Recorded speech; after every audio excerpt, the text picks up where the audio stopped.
بر عظیم پاک و ہند دور نبوت کی برکات سے محروم رہا، پھر یہ کہ دور خلافت راشدہ کی برکات سے بھی محروم رہا۔ یہاں اسلام کسی قابل ذکر حیثیت میں آیا ہے دور بنی امیہ میں، وہ بھی کسی دعوت و تبلیغ کے مثبت مقصد کے لیے نہیں، بلکہ ایک انتقام اور بدلے کے لیے کہ کچھ مسلمان تاجروں کا ایک بحری قافلہ جو سرندیپ سے لنکا سے جا رہا تھا عرب کی طرف، اسے یہاں کراچی کے قریب اسے یہاں کے سندھی ڈاکوؤں نے لوٹ لیا۔ اس پر مطالبہ آیا اسلامی مسلمان حکومت کی طرف سے، وہ ملوکیت تھی، اب وہ اسلامی حکومت اس معنی میں نہیں رہی تھی جس معنی میں کہ خلافت راشدہ اسلامی حکومت تھی، کہ جو قیدی ہیں تمہارے پاس رہا کرو اور کمپنسیٹ کرو جو بھی نقصان یہاں ان مسلمان تاجروں کا ہوا ہے۔ جب اس کے جواب میں بالکل منفی رد عمل موصول ہوا تو پھر چڑھائی کا فیصلہ کیا گیا، گویا کہ یہ ایک سزا دینے کی ایک مہم تھی۔ بہرحال اس وقت جو اسلام یہاں آیا تھا اس کے کریکٹرز اس اسلام سے کچھ مختلف تھے جو بعد میں یہاں آیا۔ وہ اسلام جو محمد ابن قاسم کی سرکردگی میں سندھ میں آیا اور سندھ سے آگے بڑھ کر ملتان بلکہ موجودہ پاکستان کے تقریباً پورے نصف علاقے تک پہنچ گیا تھا، فٹ ہلز آف کشمیر تک، تو یہ اسلام خالص عربی اسلام تھا۔ ملوکیت تو آ گئی تھی لیکن بدویت اور عربیت جو ہے اس کی چھاپ اس پر ابھی گہری تھی، اور اس اسلام میں نہ ابھی فرقے تھے، نہ مسلک تھے، نہ حنفی، نہ مالکی، نہ شافعی، نہ حنبلی، نہ عقائد کے بارے میں بحثیں شروع ہوئی تھیں، علم کلام کی بحثیں ہوئی تھیں، نہ ابھی یونانی فلسفے اور منطق کا حملہ ہوا تھا، ابھی کچھ نہیں تھا، سادہ اسلام۔ اسلام اپنی اصل سادگی پر برقرار تھا، چنانچہ اس کی قوت تسخیر بڑی زبردست ثابت ہوئی، اور خاص طور پر محمد ابن قاسم جو نوجوان 17-18 برس کا نوجوان اور نہایت نیک اور پاک باز، سندھ کے ہندوؤں نے جو اپنی ایک روایت ہے کہ اس طرح کا آدمی تو کوئی اوتار ہی ہو سکتا ہے، فارسی میں بھی کہا جاتا ہے کہ در جوانی توبہ کردن شیوہ پیغمبر است، جوانی کے اس عمر میں بھی کوئی شخص پاک زندگی گزار رہا ہو تو یہ تو پیغمبروں کا طریقہ ہے، اور ہندوستان میں تصور پیغمبروں کا نہیں تھا، اوتاروں کا تھا، تو اسے بھی ایک اوتار سمجھ کر اس کی مورتیاں تراش کر مندروں میں رکھ لی گئیں اور ان کو پوجا جانے لگا۔ یہی چیز اس کے لیے خطرے کا سبب بن گئی، کیونکہ اب بیک ہوم اسلام کا جو اصل گھر تھا عرب، اس میں ملوکیت آ چکی تھی، اور ملوکیت کبھی اسے برداشت نہیں کر سکتی کہ کوئی اور شخص اتنا پاپولر ہو جائے کہ اسے چیلنج کر سکے، لہذا محمد بن قاسم کو بلایا گیا اور شہید کر دیا گیا۔ اب اس کے بعد ظاہر بات ہے کہ وہ اسلام ریسیڈ کرنا شروع ہوا، واپس آنا شروع ہوا، اس کے کچھ اثرات اس علاقے میں رہ گئے، لیکن اسلام کی واپسی ہو گئی۔ یہ اسلام کا پہلا ورود تھا بر عظیم کی سرزمین پر۔ اس کے بعد اسلام آیا ہے 300 برس بعد، اور اب یوں آیا ہے شمال مغربی سرحدی صوبے میں جو درے ہیں، کوہ سلیمان میں، کوہ ہندو کش اور کوہ سلیمان میں، درہ خیبر ہے، درہ ٹوچی ہے، درہ گومل ہے، درہ بولان ہے، یہاں سے آنا شروع۔ اس اسلام کی خصوصیات کچھ اور تھی۔ ان 300 سالوں میں فقہی مسالک بھی پیدا ہو چکے تھے، حنفی، مالکی، شافعی، حنبلی، ان کے درمیان اختلافات بھی تھے، بحثیں بھی تھیں، مناظرے بھی تھے۔ دوسرے ایک خاص جو ہے تصوف کا فن جو ہے وہ بہت ترقی کر چکا تھا، اور اس میں اکثر و بیشتر وحدت الوجود کا تصور اس کی بنیاد میں موجود تھا۔ تیسری بات یہ نوٹ کیجئے کہ یہاں جو لوگ آئے وہ سب حنفی تھے، اور یہ ترک قبائل ہی تھے در حقیقت، اور ترکوں میں سے بھی غلام لوگ تھے، اسی لیے پہلا خاندان مسلمانوں کا یہاں خاندان غلاماں کہلاتا ہے۔ ترک غلام تھے یہ، جو اپنی ذاتی صلاحیت اور اپنی استعداد کی بنا پر ترقی کرتے کرتے بادشاہت کے مقام تک پہنچے۔ عالم اسلام میں اس وقت 2 عظیم جگہوں پر غلاموں کی حکومت تھی، اور اس سے اندازہ ہو سکتا ہے کہ اسلام میں غلاموں کا فیوچر کتنا روشن ہے۔ ممالک، مملوک، یہ مصر میں حکمران تھے، وہ بھی غلام تھے۔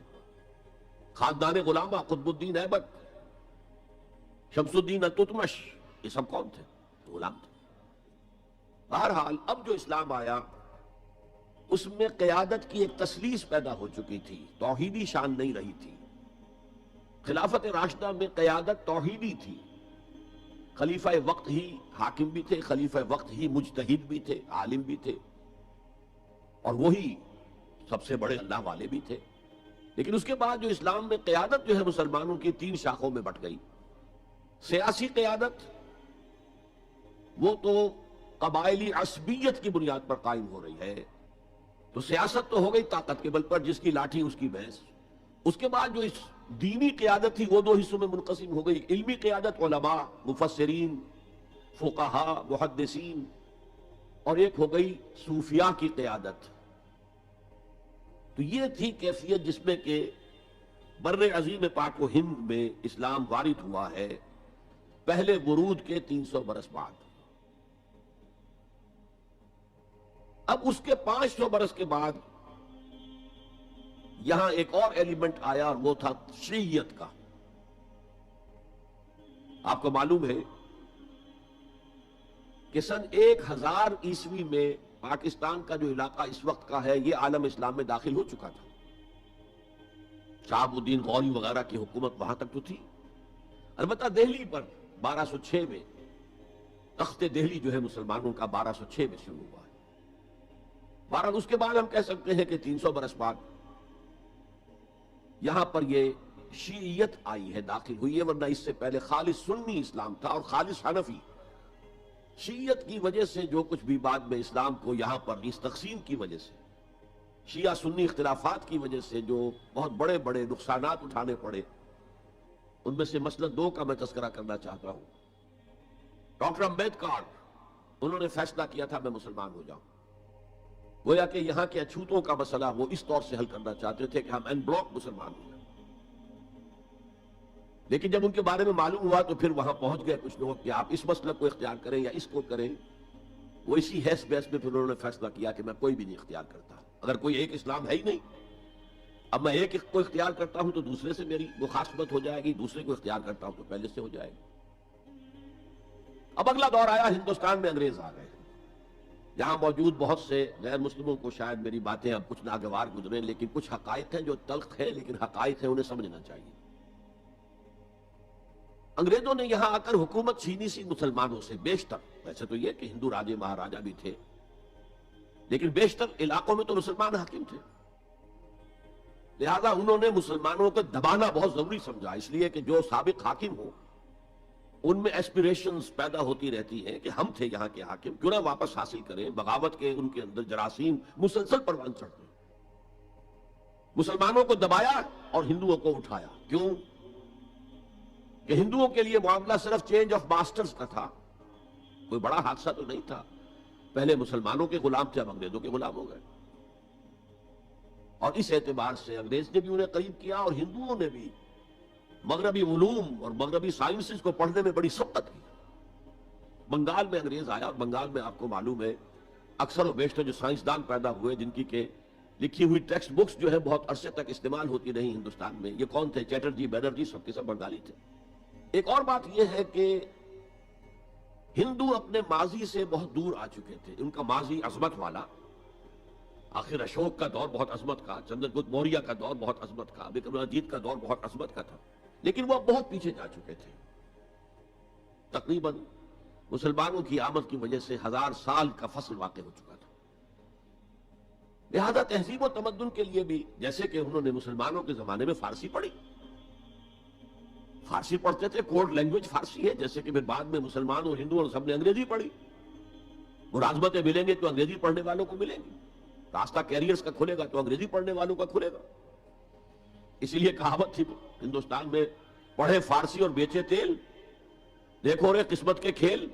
اب فارسی پڑھ کے تو اسے کہیں حکومت کے اندر اہلکار ہونا چاہیے، اس کی حیثیت کچھ اور ہونا چاہیے، فارسی پڑھ کے اور تیل بیچنا۔ جبکہ مسلمانوں کا معاملہ یہ تھا کہ ان کی تو ابھی تہذیب اور تمدن، ان کی روایات ابھی تازہ تھی، لہذا جو غیر مسلم تھے یہاں کے، انہوں نے انگریزی علوم، انگریزی سائنس، انگریزی تہذیب، اس کو کھلے دل کے ساتھ خوش آمدید کہا، اور مسلمانوں میں ایک زبردست ڈویژن ہو گیا۔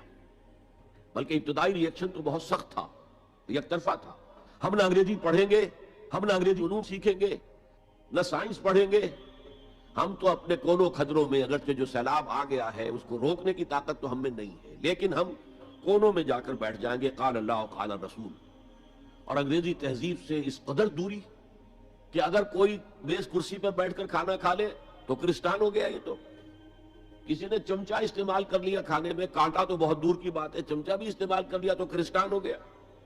تو اس درجے ریئیکشن تھا علماء کے زیر اثر حلقوں میں، گویا کہ وہ جو گاندھی جی کا فلسفہ تھا نان کوآپریشن، تو مسلمانوں نے انگریزوں کے ساتھ شدید قسم کا naan cooperation from the very beginning شروع کیا۔ اس پر سر سید احمد خان نے ان دونوں چیزوں کی مخالفت کی۔ ایک تو انہوں نے انگریزوں کو بتایا کہ دیکھو یہ جو آزادی کی جنگ تھی یہ صرف مسلمانوں کی نہیں تھی، 1857 کی، یہ تو مشترک تھی۔ تو اس کے اندر کیا سبب ہوا ہے، اس کی وجہ سے آپ مسلمانوں سے بودھ محسوس نہ کریں۔ اور مسلمانوں سے بھی کہا بھائی انگریزی پڑھو، انگریزی علوم حاصل کرو، سائنس پڑھو، سائنٹیفک نالج حاصل کرو، ورنہ تمہاری حیثیت ہندوستان میں کیا رہ جائے گی؟ پلے دار رہ جاؤ گے یا گوشت فروش رہ جاؤ گے، اللہ اللہ خیر صلی اللہ، اور تمہاری کوئی حیثیت نہیں رہے گی۔ تو اس اعتبار سے سر سید احمد خان ایک اہم لینڈ مارک ہے۔ اس کے علاوہ انگریزی دور کا ایک اور جو پہلو بہت اہم ہے، انگریزوں نے ڈیوائیڈ اینڈ رول پالیسی کے تحت مسلمانوں اور ہندوؤں کے درمیان مرافرت کو ہوا دی۔ یہ ان کی پالیسی رہی مستقل۔ یہ ایک قوم کی حیثیت سے سامنے نہ آ جائے، پھر ظاہر بات ہے کہ ہمارے پاؤں تو اکھڑ جائیں گے یہاں سے۔ تو یہ جو ہمارے ہاں شروع ہوا، کچھ اور فیکٹر بھی تھے۔ ہندوؤں میں ایک انتقامی جذبہ بھی تھا کہ مسلمانوں نے ہم پر حکومت کی ہے 800 برس، 1000 برس، اور ظاہر بات ہے سارے حاکم اچھے تو نہیں تھے، کوئی اچھا بھی تھا تو اکثر و بیشتر تو عیاش قسم کے لوگ تھے۔ ہم نے محل بنائے، تاج محل بنائے، ہم نے کوئی کام اور تو کیا نہیں۔ دین کی تبلیغ تو اولیاء اللہ نے کیا، صوفیاء نے کی۔ کبھی بھی سرکاری سطح پر، حکومت کی سطح پر یہاں تبلیغ اسلام کا اہتمام نہیں ہوا۔ ایک دو ایکسیپشنز ہیں، ایک راجہ گجرات کاٹھیاواڑ کے علاقے کا جس نے کہ تبلیغ کا اہتمام کیا، ایک راجہ کشمیر کا تھا جس نے تبلیغ کا اہتمام کیا، باقی حکمرانوں نے کوئی کوشش نہیں کی۔ آزادی سے قبل متصلاً جو کیفیت پیدا ہو گئی تھی، اس کا ایک اہم فیکٹر یہ تھا کہ مسلمانوں میں ہندوؤں کا ایک خوف پیدا ہو گیا، کیونکہ جو نظام اب بن چکا تھا وہ تو یہ تھا کہ ووٹ کی بنیاد پر فیصلے ہوں گے، ون مین ون ووٹ۔ اس کے اعتبار سے مسلمان اقلیت میں اور غیر مسلم ہندو یہاں اکثریت میں۔ تو گویا کہ ہمیشہ کے لیے اگر ایک ملک کی حیثیت سے یہ ملک جو ہے تقسیم آزادی حاصل کرتا ہے تو مسلمان غلام ہو جائے، ان کی تہذیب بھی ختم کر دی جائے گی۔ شدھی کی تحریک شروع ہو چکی تھی، ان کا مذہب بھی تبدیل کرنے کی کوشش کی جائے گی۔ میوات کے علاقے میں بڑی زبردست تحریک اٹھائی گئی تھی شدھی کی، جس کا توڑ کرنے کے لیے مولانا محمد الیاس رحمۃ اللہ علیہ سامنے آئے اور تبلیغی جماعت کا انہوں نے سلسلہ شروع کیا۔ یہ اصل میں میوات کے اندر جو شدھی کی تحریک تھی اس کا جواب تھا، اس سے حفاظت مسلمانوں کی۔ تو اندیشہ یہ تھا کہ ہندو ایکسپلائٹ کرے گا، ہماری تہذیب کو ختم کرے گا، ہماری زبان کو ختم کرے گا، معاشی طور پر ہمیں ایکسپلائٹ کرے گا، مفلوج کرے گا، اور اپنی سی کوشش کرے گا کہ ہمارا مذہب بھی تبدیل کرا دے۔ مسلمانوں کی ایک قومی جماعت، اگرچہ وہ شروع میں قومی اس کو کہنا غلط تھا، وہ نوابوں، جاگیرداروں، نوابزادوں ان کی جماعت تھی مسلم لیگ، جو 1906 میں قائم ہوئی۔ مسلمان عوام کا اس سے ساتھ کوئی نہ رابطہ تھا، نہ ان کا کوئی رابطہ عوام کے ساتھ۔ اس کی جو 1906 سے لے کر 1924 تک کی جدوجہد ہے، وہ ساری دفاعی جدوجہد تھی۔ ہمارے یہ حقوق ہونے چاہیے، ہمیں اس کی ایشورنس دی جانی چاہیے، ہمیں سیپریٹ الیکٹوریٹ دیا جائے، اور یہ کہ اس سے بھی آگے بڑھ کر ہمیں مرکز میں کچھ زیادہ حیثیت دی جائے تاکہ ہماری بھی کوئی حیثیت ہو، کوئی توازن پیدا ہو سکے۔ بس اسی پر ساری گفتگو گفت و شنید تھی، اور اس کے ضمن میں محمد علی جناح جو ہے وہ تو پروفٹ آف لو قرار دیے گئے تھے، اتحاد کا پیغام بر۔ وہ 1906 میں تھے انڈیا میں موجود، مسلم لیگ میں شامل نہیں ہوئے تھے، کانگریس کے رکن تھے۔ اس کے بعد 1913 میں جا کر مسلم لیگ میں شامل ہوئے ہیں مولانا محمد علی جوہر کے کہنے پر، پھر بھی کانگریس کے رکن بھی رہے، مسلم لیگ کے رکن بھی رہے، اور انہوں نے حتی الامکان کوشش کی کہ کوئی فارمولا ایسا بن جائے جس پہ کہ اتحاد ہو جائے اور ضمانت مل جائے کہ مسلمانوں کے ساتھ کوئی اس قسم کا سلوک نہیں کیا جائے گا کہ وہ بالکل یوں سمجھیے کہ ایک نیچے لگ کر رہ جائیں، ان کی کوئی حیثیت نہ رہے۔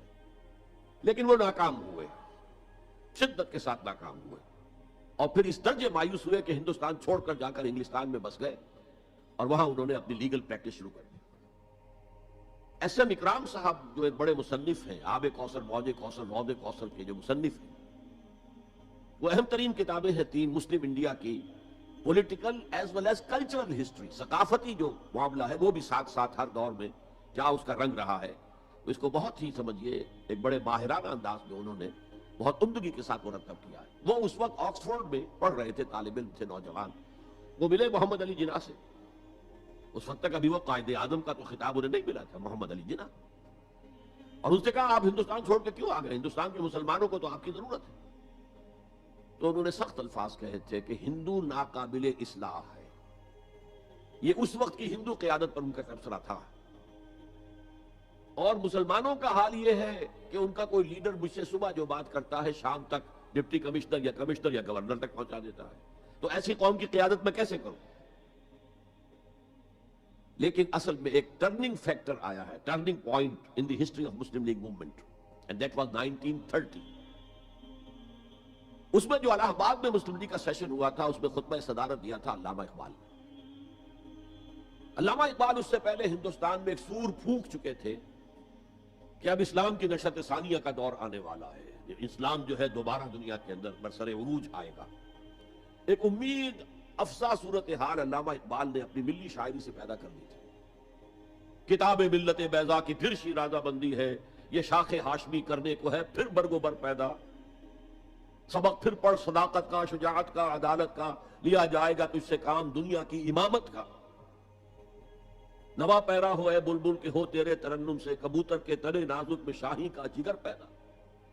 اور ویسٹرن سیویلائزیشن کو انہوں نے چیلنج کیا تھا، دیار مغرب کے رہنے والوں خدا کی بستی دکان نہیں ہے، کھرا جسے تم سمجھ رہے ہو وہ اب ذرے کم عیار ہوگا، تمہاری تہذیب اپنے خنجر سے آپ ہی خودکشی کرے گی، جو شاخ نازک پہ آشیانہ بنے گا ناپائیدار ہوگا۔ یہاں فرسٹ ورلڈ وار کے بعد جو عالم اسلام کی کیفیت ہوئی تھی، اس پر کس قدر یاس انگیز، نا امیدی سے بھرا ہوا مرثیہ مولانا حاری نے لکھا تھا۔ قوم کی زبان اس وقت وہ تھی، قومی شاعر۔ قومی شاعر جو ہے قوم کی زبان ہوتا ہے۔ بستی کا کوئی حد سے گزر نہ دیکھے، اسلام کا گر کر نہ ابھر نہ دیکھے، مانے نہ کبھی مد ہے ہر جزر کے بعد دریا کا ہمارے جو اتر نہ دیکھے۔ اور آخر میں جو مناجات بحضور سرور کونین صلی اللہ علیہ وسلم، اے خاصہ خاصان رسول وقت دعا ہے، امت میں تیری آ کے عجب وقت پڑا ہے، وہ دین جو بڑی شان سے نکلا تھا وطن سے پردیس میں، وہ آج غریب الغربا ہے۔ اسی قسم کے مرثیے علامہ شبلی نے کہے، مولانا حمید الدین فراہی نے کہے، لیکن اقبال پہلا شاعر ہے جس نے کچھ مرثیے بھی کہے ہیں۔ جب انگلینڈ جاتے ہوئے وہ گزر رہے تھے سسلی، جزیرہ سسلی کے پاس سے جہاز گزر رہا تھا، تو دل میں بھوک اٹھی ہے، کبھی یہ مسلمان جہازرانوں کا مرکز ہوتا تھا، بیس ہوتا تھا، رولے اب دل کھول کر ہے دیدہ خونابہ بار، وہ نظر آتا ہے تہذیب حجازی کا مزار، تھا یہاں ہنگامہ ان سیرا نشینوں کا کبھی، بہر بازی گاہ تھا جن کے سفینوں کا کبھی۔ کہا ہے مرثیہ بھی کہا، اقبال کے ہاں مرثیہ ہے، لیکن ساتھ ہی ایک امید افزا پیغام کہ اب دوبارہ نکل کے صحرا سے جس نے روما کی سلطنت کو الٹ دیا تھا، سنا ہے یہ قدسیوں سے میں نے، وہ شیر پھر ہوشیار ہوگا۔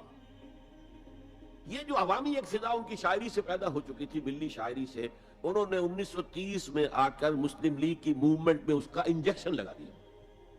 اسی طرح چلتی ہوئی ایک تحریک تھی، 1906 سے آئی تھی، 24 برس ہو چکے تھے 1930 تک، اب اس میں ایک انجیکشن لگا دیا گیا، احیاء اسلام۔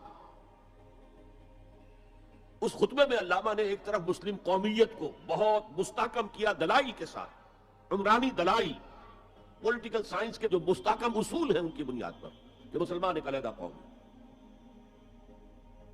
اور نمبر 2 انہوں نے کہا، اور یہ ایک پروفیسی تھی، ایک طرح کی مستقبل کے بارے میں ایک پیشن گوئی تھی، تجویز نہیں تھی۔ پارٹیشن آف انڈیا کی تجویز تو بہت بعد میں آئی ہے، 1940 میں، یہ 1930 کی بات میں کر رہا ہوں۔ انہوں نے کہا تھا مجھے یقین ہے کہ یہ ڈیسٹنی ہے، تقدیر مبرم ہے کہ ہندوستان کے شمال مغرب میں، شمال مشرق کا انہیں اس وقت احساس نہیں ہوا تھا، ایسٹ پاکستان کا جو اب بنگلہ دیش ہے ادھر کی نگاہ نہیں گئی تھی، ہندوستان کے شمال مغرب کے اندر ایک آزاد مسلمان ریاست قائم ہوگی، اور اگر ایسا ہو گیا تو ہمیں موقع مل جائے گا کہ دور ملوکیت میں، جس کے لیے لفظ بڑا ثقیل استعمال کیا انہوں نے، عرب امپیریلزم یہ بنو امیہ بنو عباس یہ عرب امپیریلسٹ تھے، یہ عرب قوم کا امپیریلزم تھا. ان کی حکومت اسلام کی عکاسی کرنے والی نہیں تھی. اسلام کی عکاسی کرنے والی تو خلافت راشدہ تھی. ابو بکر تھے، عمر تھے، عثمان تھے، علی تھے رضی اللہ تعالی عنہ. تو دور ملوکیت میں یا دور عرب امپیریلزم میں جو داغ دھبے آ گئے ہیں اسلام کے چہرے پر، انہیں صاف کر کے اور صحیح اسلام کی ایک شکل دنیا کو دکھائے. یہ انجیکشن ہے پازیٹیو مقصد کا. اس وقت تک، اس سے پہلے تک تحریک صرف ایک منفی جذبے پر چل رہی تھی، ہندو کا خوف، ہندو اکثریت کا خوف، ایکسپلائٹیشن کا اندیشہ. لیکن اب اسے ایک مثبت بنیاد مل گئی. 1932 میں قائد اعظم گئے انگلستان، لندن، گول میز کانفرنس میں. جناح صاحب اس میں شریک نہیں تھے، اس لیے کہ وہ تو ویسے ہی سیاست کا میدان چھوڑ چکے تھے. اس موقع پر پھر علامہ اقبال نے ملاقاتیں کی ہیں جناح صاحب سے، اور وہی انجیکشن ان کو بھی لگایا اور انہیں پھر آمادہ کیا کہ آئیں واپس ہندوستان، اور اس انجیکشن کے حوالے سے مسلمانوں نے ہند کو منظم کرے اور جمع کرے. تو یہ پھر تحریک پاکستان جو ہے، چونکہ مسلمانوں کے جذبات کے ساتھ اس کی ہم آہنگی، معجزہ ہو گیا کہ مسلم مائنورٹی کے پروونسز نے کس طریقے سے یکجا اور یکسو ہو کر اس موومنٹ کو سپورٹ کیا. حالانکہ انہیں معلوم ہے کہ کسی بھی حساب سے ان کے تو پاکستان میں شامل ہونے کا کوئی امکان تھا ہی نہیں، بلکہ تحریک مسلمی کا اصل میں مائنورٹی پروونسز کی تحریک تھی. جو صوبے بعد میں پاکستان میں شامل ہوئے ہیں ان میں سرحد میں تو کانگریس کی حکومت تھی ٹل دی لاسٹ ڈیٹ. پنجاب میں یونینسٹ حکومت تھی ٹل دی لاسٹ ڈیٹ. صرف ایک سندھ تھا مغربی پاکستان میں کہ جو وہاں مسلم